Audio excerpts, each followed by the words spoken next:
সুনামগঞ্জের বাজারগুলোতে শীতের প্রকোপ বাড়ায় বাজারে মাছের সংকট তৈরি হয়েছে। তবে যে কয়েক জাতের স্বল্প পরিমাণ মাছ বাজারে আছে তার দামও বেশ চড়া। এ বিষয়ে আরও জানাতে সরাসরি সুনামগঞ্জ থেকে যুক্ত হচ্ছেন সহকর্মী মেহেদী হাসান। মেহেদী, মাছের বাজারের দাম চড়া এবং মাছ পাওয়া যাচ্ছে না, এই বিষয়ে কি তথ্য আছে আপনার কাছে? আমি এই মুহূর্তে আছি সুনামগঞ্জের সরকারি মৎস্য বিতরণ কেন্দ্র। সেই কেন্দ্রটিতে এটি একমাত্র সরকারি মাছের আড়ত। এইখানে প্রতিদিন সকালে 30 থেকে 25 লক্ষ টাকার মাছ বিক্রি করা হয়।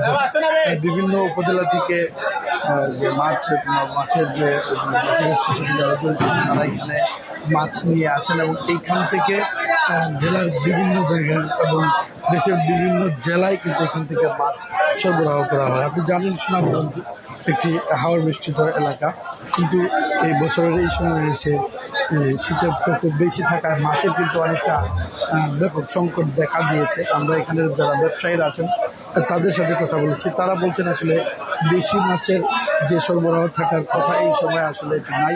এর কারণে চরম সংকট দেখা দিয়েছে।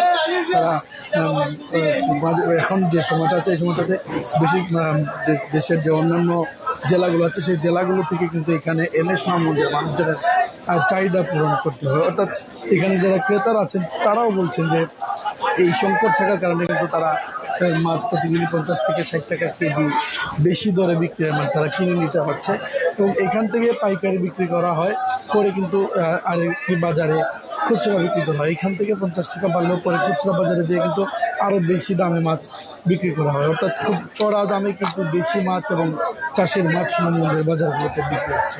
তো এই ছিল আমার কাছে সুনামগঞ্জ থেকে মাছের আড়ত থেকে সর্বশেষ।